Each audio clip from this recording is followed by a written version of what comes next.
É com alegria que, em mais esse momento, a Sociedade Espírita Jesus nos oportuniza esse momento de reflexão, esse momento de nos conectarmos com os ensinamentos do nosso Mestre Jesus, tendo a oportunidade de estudarmos aspectos relativos à doutrina espírita, que, como bem sabemos, é o recurso necessário para que possamos seguir em frente na nossa caminhada, buscando seguir o caminho que o Mestre nos proporcionou e nos modelou, para que possamos cumprir os objetivos na reencarnação, qual seja nos tornar espíritos melhores, alcançar a evolução que todos nós buscamos ao longo das reencarnações sucessivas. Antes mesmo de darmos início à nossa reflexão, ao nosso estudo, nós gostaríamos de convidar os nossos irmãos que nos acompanham nesse momento a elevar o nosso pensamento a Deus, nosso Pai, a Jesus, nosso Mestre, a espiritualidade que está sempre a nos amparar e a nos proteger, para que possamos, em mais esse momento, contarmos com a assistência do plano maior, fazendo as reflexões necessárias que, como dissemos, nos impulsionam à nossa condição de nos tornarmos espíritos melhores. Que possamos estar receptivos e que, após a reflexão, possamos colocar em prática aquilo que aqui vemos, para que esta evolução, esse crescimento possa se concretizar. Que assim seja. Então, meus irmãos, o tema sobre o qual nós vamos direcionar, vamos realizar a nossa reflexão, é o orgulho e a humildade. A referência para a nossa reflexão está lá nos itens 11 e 12 do capítulo 7º do Evangelho segundo o Espiritismo, cujo título do capítulo é Bem-aventurados os pobres de espírito, no item Instruções dos Espíritos. Então, nós temos essa oportunidade, então, que a Sociedade Espírita Jesus nos oportuniza, e como dissemos na nossa prece, que possamos realmente aurir aquilo que a doutrina espírita nos proporciona e exercitarmos, praticarmos, e de fato realmente estará acontecendo a nossa transformação moral.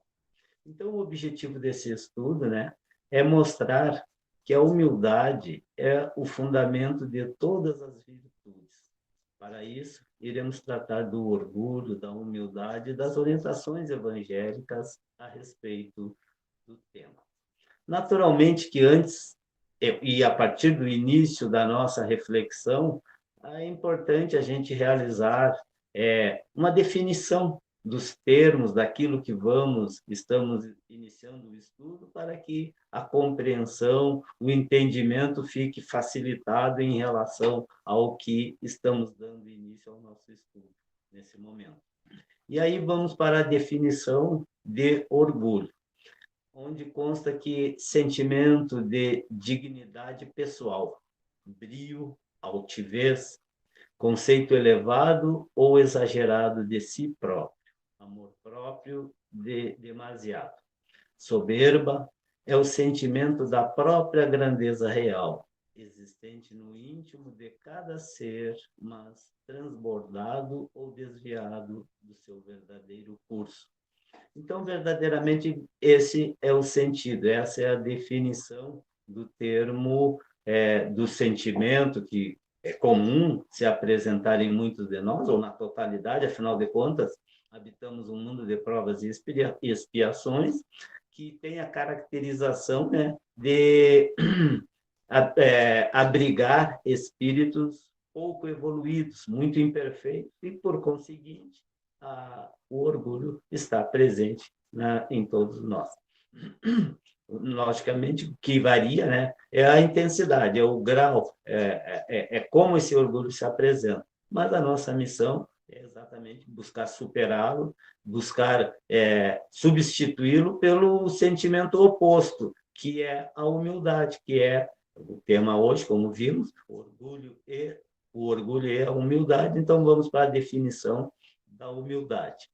Então, do latim, humilitas de humildes, e é igual a pequeno, virtude que conduz o indivíduo à consciência das suas limitações.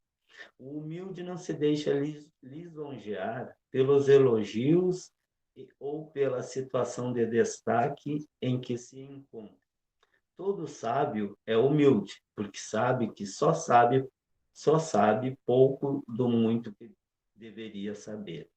Então, na realidade, entendendo, buscando compreender bem, o sábio não é aquele apenas que tem o conhecimento. É importante que a gente perceba que a gente viu na definição que todo sábio, né, é humilde em função de reconhecer as suas limitações, mas que não podemos limitar o entendimento de sábio ou reduzir o entendimento de sábio apenas para aquele que tem o conhecimento intelectual, né? Porque muitas vezes, quando é só essa a condição evolutiva do ser, ele tende a desenvolver o orgulho por esse conhecimento da intelectualidade.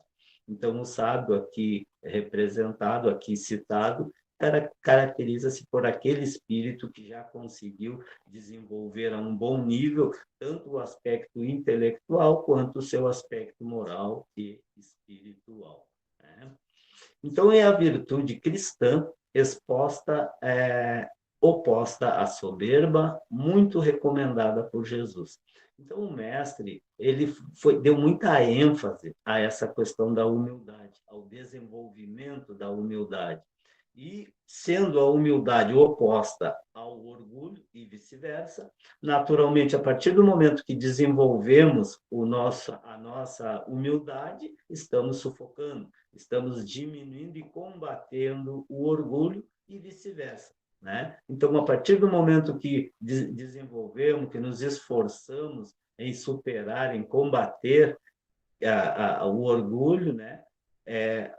Vamos crescendo em termos de humildade, como vimos, é o sentimento oposto, é a virtude oposta à humildade, é o sentimento, a virtude oposta ao orgulho, então. Então, essa é a nossa missão na caminhada, combater esse orgulho que, como os próprios benfeitores espirituais nos colocam, o orgulho, assim como o egoísmo, são dois dos principais obstáculos, né, para que o espírito possa crescer, para que o espírito possa evoluir, possa atingir os objetivos que ele se propõe em uma reencarnação. Então, no Novo Testamento, Jesus ele dá-nos diversas recomendações sobre a humildade, virtude que se opõe ao orgulho, como vimos, né? Como já dissemos. A partir do par termo orgulho, humildade, revela a polaridade do nosso pensamento. É importante que a gente entenda que precisamos partir do negativo para chegar ao positivo. A questão da transformação, do crescimento, da evolução que deve caracterizar a caminhada do espírito imortal ao longo das reencarnações sucessivas. Então, nesse mistério, convém lembrar que todo o progresso nasce do que lhe é contrário. Naturalmente, a partir da superação do orgulho, acontece o progresso caracterizado pela elevação, pelo crescimento, pelo despertar da humildade. Com efeito, toda a formação é o produto de uma reação, assim como todo efeito é gerado por uma causa. E para nós espíritas, isso fica perfeitamente compreensível a partir de tudo aquilo que a gente estuda, que a gente aprende, que a gente busca concretizar ao longo da nossa caminhada. Todos os fenômenos morais, todas as formações inteligentes são devido a uma momentânea perturbação da inteligência. Nela há dois princípios subjacentes. Um imutável, essencialmente bom, eterno, outro temporário, momentaneamente simples, agente empregado para produzir a reação de onde sai cada vez a progressão dos homens.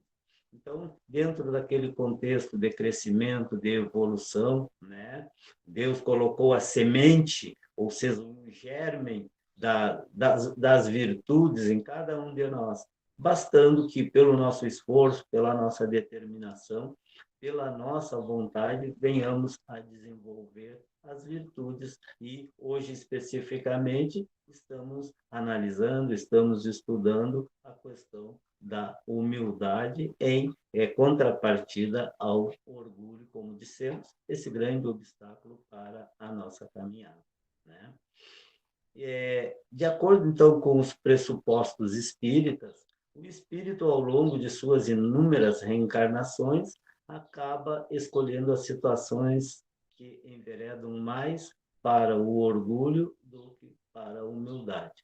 Então, há essa tendência em nós de dar, estar mais presente em nós, pelo menos enquanto estamos na condição de não despertarmos para a necessidade de transformação, de evolução, de crescimento, né? Então, a razão é simples. Há mais facilidade de se entrar na porta da perdição pelos prazeres da matéria. É aquela tendência natural, porque o mestre colocou que para a nossa salvação, né, para a nossa transformação moral, há a necessidade de superarmos as imperfeições, que ele caracterizou como a porta larga, as imperfeições morais, porque é mais fácil estarmos no vício, estarmos apegados à matéria, né, aos bens materiais, enfim, a tudo aquilo que está relacionado à matéria, do que exercermos a nossa capacidade de superarmos as imperfeições morais, de verdadeiramente exercermos a nossa transformação moral, que ele caracterizou como a porta estreita. Então, a nossa tendência é preferir a porta larga, porque ela é fácil de ser ultrapassada, digamos assim, na analogia que o mestre usou em relação à necessidade e às nossas opções, em preferir naturalmente aquilo que é mais fácil de ser conseguido, ser realizado, do que o que é mais difícil em termos da transformação moral, e todos nós sabemos o quanto é difícil exercermos essa transformação que todos nós precisamos realizar ao longo das nossas reencarnações. Então percebe-se, né, com muita facilidade que que se dá mais valor ao ter em detrimento do ser. E isso é uma realidade que a gente percebe, né? Nós damos muito mais valor a uma tendência na sociedade como um todo valorizar o ter em detrimento do ser. Muitas vezes se questiona, e a gente vai vendo isso, que procura-se valorizar as posses, aquilo que a pessoa tem ou pode vir a ter, né, em detrimento do que a pessoa é em termos morais, em termos espirituais, caracterizado pela sua evolução, pela sua transformação. Então, na realidade, o homem, né, ele precisa possuir alguma coisa. O nada lhe amargura a vida. Por isso, a sigla de doutor, mesmo no meio espírita. Então, isso não é algo que está longe de nós. Ela está muitas vezes, e na grande maioria das vezes, no próprio meio espírita, onde a gente tem a possibilidade, onde a gente tem a oportunidade de analisar esses aspectos. Mas é importante que a gente perceba que isso não é algo que a gente consegue superar com muita facilidade. Há necessidade de trabalho, de esforço para que possamos superar esses aspectos, então. Então, quantas não são as pessoas que se vangloriam de assim serem chamadas, né? De serem possuidoras da situação, do título de doutor, enfim, de ter posses e algo do gênero, né? Não é uma espécie de orgulho ou vaidade? Então, se a gente for analisar, com toda certeza está diretamente relacionado à questão do orgulho ou a vaidade, né? Ou ambos, né? Em ambas as situações. Então, sempre que alguém quer saber algo a nosso respeito, não nos perguntam o que somos, mas o que temos, ou seja, profissão, bens, propriedades, religião, etc. Vejam que aquilo que a gente está colocando é verdadeiramente, e se a gente for analisar perceber a nossa volta em relação ao que ocorre, é exatamente isso. As pessoas estão muito mais preocupadas, muito mais interessadas naquilo que temos do que em relação àquilo que somos como espíritos, né? Em virtude disso, apropriamos-nos de alguma coisa, mesmo que essa coisa não nos satisfaça interiormente, pois isso nos dá uma certa segurança. É a partir do que temos, é a partir do que temos, do que possuímos, é que somos aceitos na sociedade como um todo, e não em relação ao que somos. Se a gente for analisar, muitas vezes podemos observar que os golpes, as situações como é que vamos dizer assim, ó, em que as pessoas ludibriam os seus irmãos, é naquela situação em que as pessoas se apresentam com uma apresentação, digamos assim, de superioridade, por exemplo, bem vestidas, intelectualmente cultas. Então, normalmente, quando alguém bate à nossa porta, a tendência maior é abrirmos a porta para que entre e venhamos a manter algum diálogo, aquelas pessoas bem apresentadas fisicamente, né, bem vestidas, culturalmente demonstrando grandes conhecimentos, do que uma pessoa na simplicidade. Então, veja que isso tudo facilita, e isso é perceptível para qualquer um de nós. E isso, até nós mesmos, fazendo uma autoanálise, é exatamente o que acontece. Se a gente não ficar fugindo à nossa realidade, a gente vai perceber que é assim mesmo. A gente, quando é alguém na simplicidade, alguém, né, com uma aparência não tão boa, digamos assim, né, não vestindo tão bem, a tendência é atendermos com a porta semi-fechada ou abrir uma janela para falar com a pessoa. Então, a gente tem que refletir a respeito desses aspectos assim. Então, contudo, né, observe a mudança de comportamento daquelas pessoas que repentinamente ficam ricas ou são escolhidas para ocupar uma posição de destaque.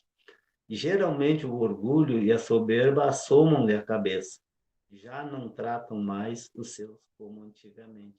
Então, isso a gente percebe nesse aspecto, quando a pessoa muitas vezes ascende a uma condição melhor, uma condição social melhor, ela já muda totalmente em relação ao que ela era antes. Então, é importante a gente estar atento a esses aspectos. Uma das características mais evidentes na pessoa orgulhosa é o apego aos bens materiais, né? Porque se a gente for analisar, a gente vai perceber que ela necessita da posse como recurso para tentar se sentir numa condição de superioridade. E aí a pessoa já está demonstrando, já está caracterizando o quanto de orgulho existe nela, porque ela precisa dessas posses para ostentar, para tentar se colocar numa condição de superioridade em relação ao seu semelhante. Com relação à humildade, nem sempre uma pessoa na situação de pobreza é possuidora dessa virtude, da humildade, no caso. Porque muitas vezes, porque a gente sabe que o espírito já apresentou muitas, já vivenciou muitas reencarnações. E essa questão de humildade não é exatamente o que a gente normalmente confunde humildade com uma condição ou melhor, uma condição de simplicidade, uma condição de falta de recursos. Humildade, na realidade, são atributos que o espírito possui. São virtudes, uma virtude que o espírito possui, que, como vimos lá na definição, ele tem consciência das suas limitações, ele respeita o seu semelhante, né? Então, não tem nada a ver com a questão da simplicidade. E muitas vezes, então, a gente confunde. Então, a pobreza com a humildade. Às vezes a gente afirma que ela é uma pessoa humilde, mas não é a condição de pobreza que vai tornar a pessoa humilde, que a caracteriza como uma pessoa humilde, porque, como dissemos, humildade está diretamente relacionada a uma qualidade do espírito, e não um estado em que a pessoa se encontra de fartura ou de miséria, digamos assim. Então, ao vermos uma pessoa mal vestida, de semblante sofrido e modo simples de se vestir, emprestamos-lhes, né, as características de uma pessoa humilde. E como dissemos, não é exatamente isso que caracteriza a humildade em alguém. Contudo, o exterior nem sempre revela com segurança o interior do indivíduo. É preciso verificar a essência de sua alma. É como dissemos, dependendo de como a pessoa se apresenta, muitas vezes nós demos uma credibilidade àquela pessoa em detrimento de alguém que não se apresenta tão materialmente, né, tão bem apresentado assim. Né? Então, quando Jesus falava dos pobres de espírito, ele se referia à humildade, pois há muitos pobres que invejam os ricos, de modo que eles são mais orgulhosos do que aqueles que possuem recursos financeiros em abundância. Então, a humildade, como dissemos, ela pode estar também naquela pessoa desprovida dos recursos materiais. Então, como dissemos, nós confundimos muitas vezes a falta de recursos materiais pela humildade, que não tem nada a ver uma coisa com a outra. O Espírito Emmanuel, o benfeitor Emmanuel, né, comentando o texto evangélico, diz-nos que uma única coisa é necessária para a evolução da alma: atender os ensinamentos de Jesus. E, naturalmente, não foi por acaso que o Mestre esteve entre nós, esteve reencarnado entre nós, com a missão de nos mostrar o caminho da evolução. E Emmanuel, o benfeitor, nos diz que o único caminho, então, para a nossa evolução é atender, é seguir aquilo que o Mestre nos mostrou como necessário à nossa evolução: a caridade, a humildade, a simplicidade, né? A benevolência para com todos, enfim, é desenvolver as virtudes. E isso o Mestre nos deixou muito claro e ele deu muita ênfase a esses aspectos como necessários à nossa caminhada evolutiva. Então, quando o homem se compenetra dessa condição de servo do Senhor, tudo o que está à sua volta toma outra feição. Ele fala, ouve, discute, sofre, chora e ri como outro ser humano qualquer, mas o faz de forma civilizada, de forma ponderada, de forma equilibrada. Então, quando na realidade temos a humildade como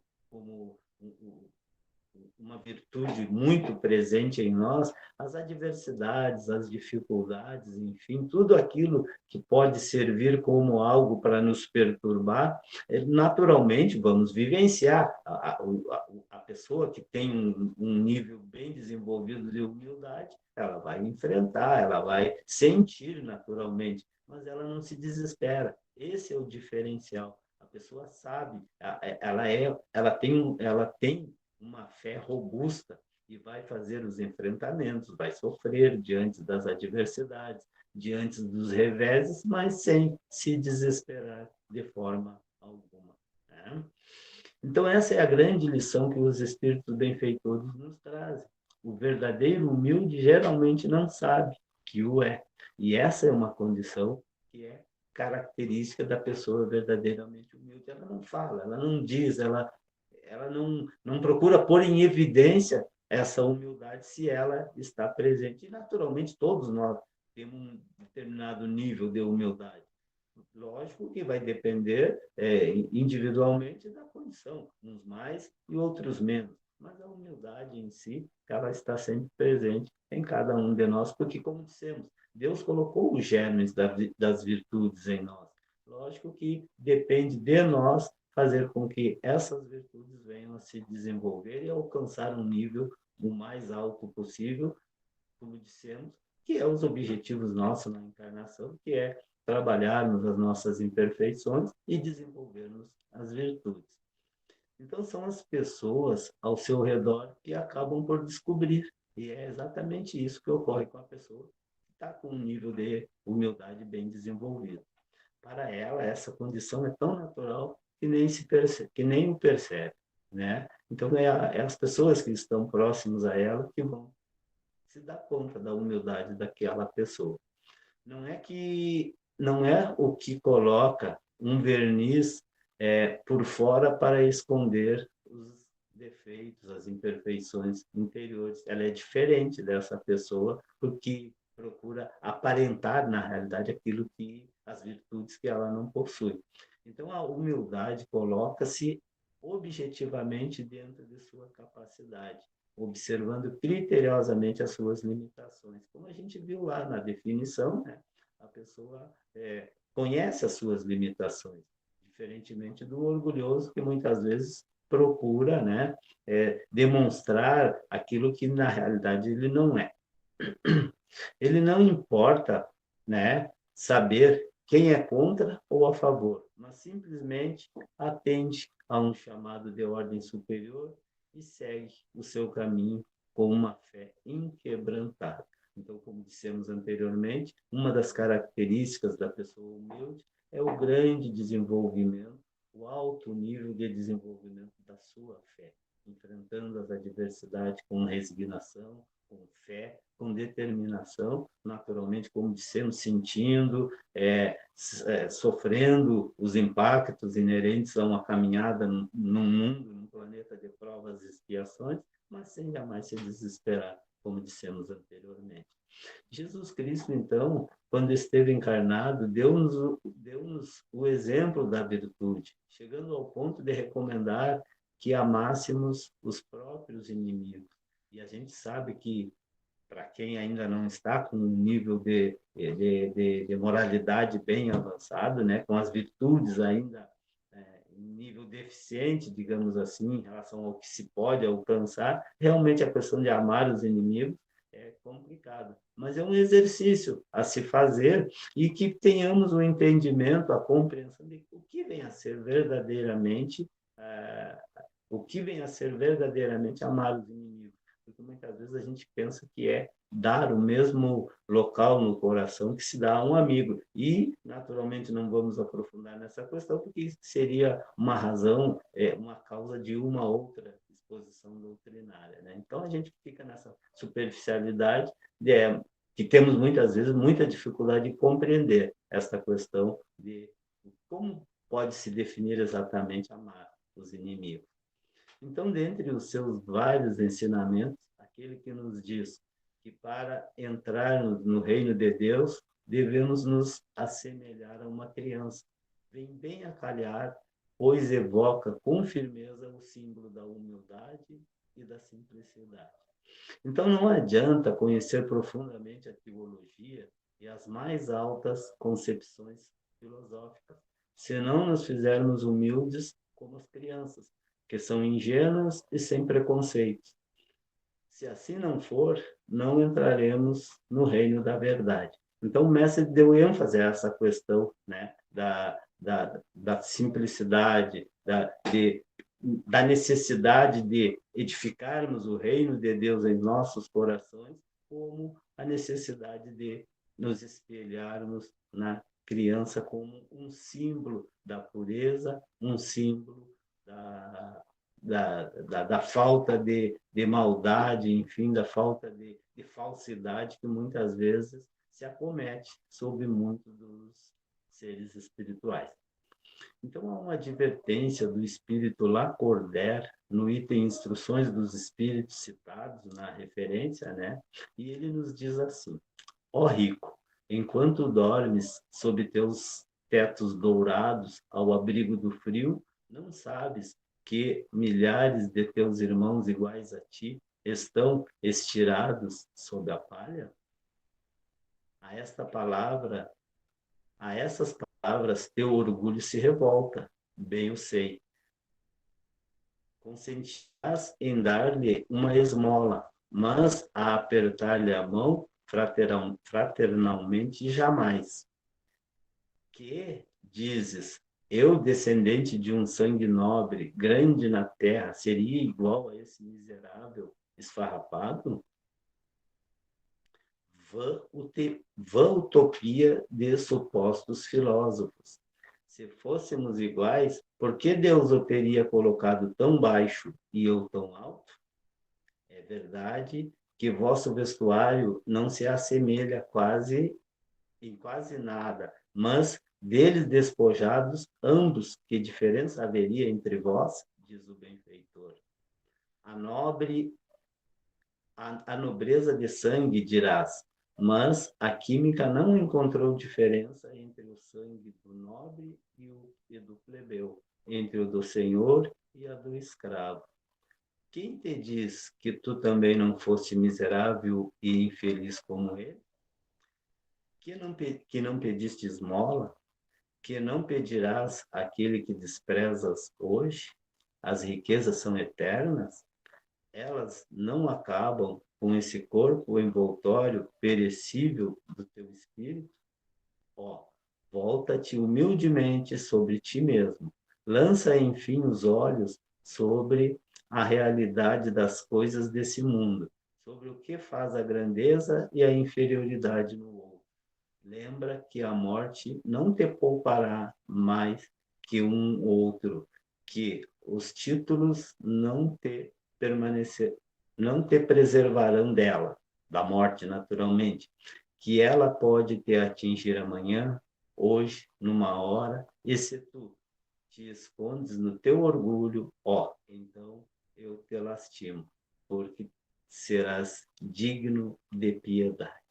Lacordaire, então, nos trazendo uma reflexão, né? Nos alertando em relação ao orgulho. Esse orgulho, como dissemos, que é muito presente em nós, mas que deve nos despertar para que tenhamos cuidado, para que não venhamos a perecer, a enfrentar outras reencarnações e ainda nessa dificuldades inerentes na lei de causa e efeito ao orgulho que muitas vezes está presente, muito presente em nós, né? Então Jesus deixou claro o alcance de sua doutrina. O evangelho é fundamentado numa lei científica, desprendimento dos bens materiais. E quanto o mestre deu ênfase a essa questão enquanto ele esteve conosco, inclusive em relação ao que ele deixou para nós através do evangelho, né, que os seus seguidores nos deixaram a partir da vivência que tiveram com o mestre. Aquele que construir o seu destino seguindo os exemplos do Cristo terá como recompensa as bem-aventuranças do reino de Deus. A necessidade, então, de seguirmos os conselhos, os ensinamentos que o Mestre nos trouxe. Não devamos fazer isso ou aquilo esperando uma recompensa, mas pelo simples prazer de cumprir fielmente as determinações da nossa consciência, porque as leis de Deus estão na nossa consciência. Então, que a gente possa ter esse discernimento de seguir essas leis, que com certeza é o grande caminho para a nossa felicidade. Há muitos exemplos de benfeitores anônimos que auxiliam simplesmente pelo prazer de auxiliar. E esse é o grande caminho, o grande recurso que devemos seguir. E por que fazem isso? Por que será que esses grandes espíritos, essas almas edificantes, almas que já atingiram as condições mais elevadas da escala evolutiva, sentem satisfação em servir despretensiosamente? Porque estão comprometidos, estão compenetrados, né, dessa lei maior que une todos os seres humanos numa só entidade, a entidade humana. E é isso que nós precisamos compreender. Somos todos irmãos a partir da filiação divina. Né? Para essas pessoas, não há separação entre americano, chinês, budista, católico, branco, preto. Trata todos como irmãos, como o Cristo nos ensinou. E para concluirmos, meus irmãos, não nos iludamos com a subida inesperada do orgulhoso e as vantagens aparentes da riqueza. Estejamos firmes em nosso propósito de trabalho, atendendo rigorosamente às determinações da vontade de Deus a nosso respeito. Então, esse é o grande ensinamento que essa reflexão nos traz, que possamos estarmos firmes, determinados, compreendendo que não estamos em uma existência física de passagem, a passeio. Nós estamos e devemos cumprir os nossos objetivos de desenvolvermos as nossas virtudes. E hoje, especificamente, trabalhamos em relação à questão da humildade. Em contrapartida, superando o orgulho, que, como vimos, é o oposto desta virtude. E gostaríamos, meus irmãos, de agradecer a todos por nos acompanharem nesse momento de estudo, nesse momento de reflexão, agradecendo a Deus, a Jesus, por mais essa oportunidade. Que a paz fique com todos nós, hoje e sempre. Que assim seja.